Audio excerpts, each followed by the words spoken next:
महाराष्ट्राच्या मंत्रिमंडळात असणाऱ्या कोणा मिनिस्टरने ज्या मागास आयोगाच्या अहवालावर मराठा समाजाला आरक्षण मिळालं, ज्या मागास आयोगाच्या अहवालावर मराठा समाज आर्थिक आणि शैक्षणिक मागास ठरला, तो 2700 पानाचा अहवाल कोणी वाचलाय?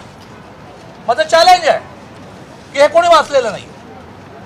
वाचलेलं नाही, ट्रान्सलेशन करून वकिलांना दिलेला नाही. वकील सुप्रीम कोर्टातला 2700 पानाचा अहवाल वाचत नाहीत, त्यांना जिस्ट दिलेलं नाही की थोडक्यात हा असा असा अहवाल आहे. कारण पहिली तर लढाई अशी आहे सुप्रीम कोर्टामध्ये की हा जो मागास आयोगाने अहवाल केला की ज्या अहवालावर मराठा समाज हा आर्थिक आणि शैक्षणिक मागास ठरला, तो अहवाल सुप्रीम कोर्टात टिकवणं ही निम्मी लढाई जिंकणं आहे. पण ह्या विषयावर कोणाचा अभ्यास नाही आहे, वकिलांना घेऊन बसणं नाही आहे आणि त्यामुळे स्टे आला. 9 राज्यामध्ये 50% जास्त रिझर्वेशन आहे, त्याला का नाही स्टे आला? तामिळनाडूचं रिझर्वेशन 69% आहे, त्यांच्यावर का नाही स्टे आला? केस चालू आहे सुप्रीम कोर्टामध्ये 40 वर्ष तामिळनाडूची.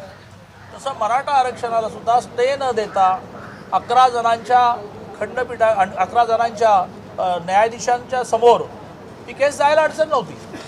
परंतु या सरकारमधल्या अनेकांना मराठा समाजाला आरक्षण मिळावं असं वाटतच नाही. एक तर मराठा मागास, मग हे मागास. आता ते फॉरवर्ड नेते आहेत, ते बॅकवर्ड नेते कसे काय होणार?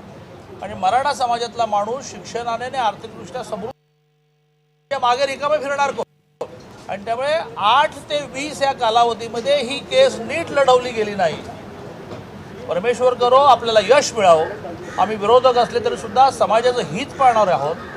पण 8 ते 20 मध्ये ही केस नीट लढवली गेली नाही तर होणाऱ्या परिणामांना सामोरं जावं लागेल ह्या महाराष्ट्र सरकारला.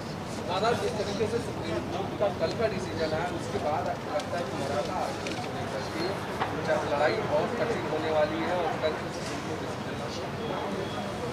मैं मानता हूँ कि सुप्रीम कोर्ट का एक जजमेंट है और उस पर सुप्रीम कोर्ट के हर जज स्टिकअप रहते हैं कि 50% से ज़्यादा रिजर्वेशन नहीं होना चाहिए. जो आपको करना है 50% के नीचे करो.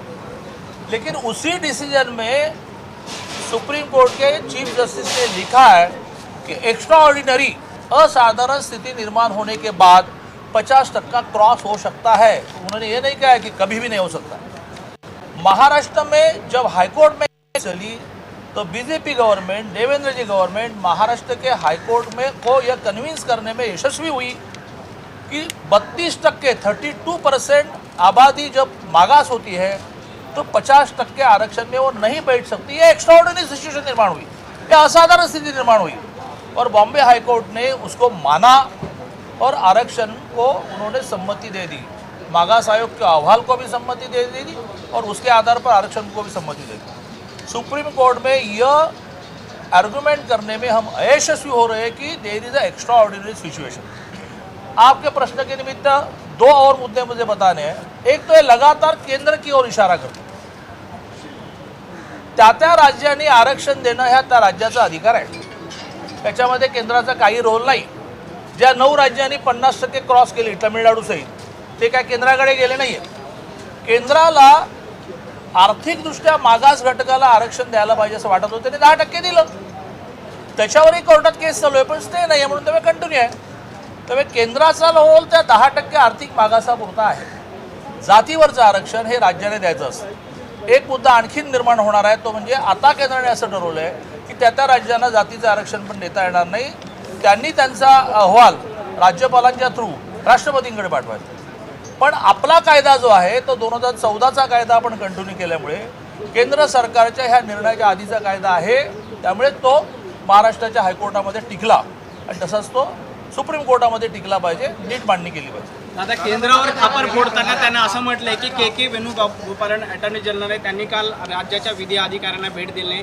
याच्या आधी रविशंकर प्रसाद केंद्रीय विधिमंत्री होते, ते सुद्धा बैठकीला. याआधीच आपल्याला म्हटलं की याच्यामध्ये केंद्राची काही भूमिकाच नाही, तर केंद्राने कशासाठी यात वेळ द्यावा आणि त्यांनी वेळ दिला पाहिजे, चर्चा केली पाहिजे हे म्हणणं इन जनरल मान्य. पण केंद्राची यात भूमिकाच नाही. केंद्राने 10% आर्थिक मागासांचं आरक्षण दिलं आहे, ते टिकवण्यामध्ये केंद्राची भूमिका आहे. अन्य राज्यांनी जसं 50% आपल्या ताकदीवर क्रॉस केलं, आपल्या ताकदीवर हायकोर्टानं टिकवलं, आपल्या ताकदीवर सुप्रीम कोर्टात टिकवलं, तसं महाराष्ट्र गव्हर्नमेंटने सुद्धा 50% क्रॉस केलेलं आरक्षण स्वतःच्या ताकदीवर टिकवलं पाहिजे. नाशिकमध्ये एक स्टॅम्प घोटाळा उघडकीस आलेला आहे. हाँ? मराठी में चीज बताई कि 2700 पेज का रिपोर्ट हिंदी में बता मंत्री ने नहीं पढ़ा ना उसमें वकीलों को दिया है सुप्रीम कोर्ट ते हिंदीत सांगा पहिलं वाक्य पहिलं जिस बैकवर्ड कमीशन के रिपोर्ट के आधार पर देवेंद्र जी ने महाराष्ट्र में सरकार होते हुए आरक्षण दिया, जो हाईकोर्ट ने भी मान्य किया, 1 साल सुप्रीम कोर्ट में भी स्टे नहीं आया, वो रिपोर्ट 2700 पन्ने का है, 2700 पेजेस. इसको एक मिनिस्टर ने किसी ने पढ़ा है तो मेरे सामने वो डिबेट के लिए आए, उसको इंग्लिश ट्रांसलेशन नहीं किया है. ये रिपोर्ट जब अब वकील क्या करता है, आपकी केस तो आपने उनको समझानी है ना भाई, वो हजारों केस लड़ता है. तो इस प्रकार के फीडिंग सुप्रीम कोर्ट के वकीलों को नहीं हो रहा है. एबीपी माझा, उघडा डोळे बघा नीट.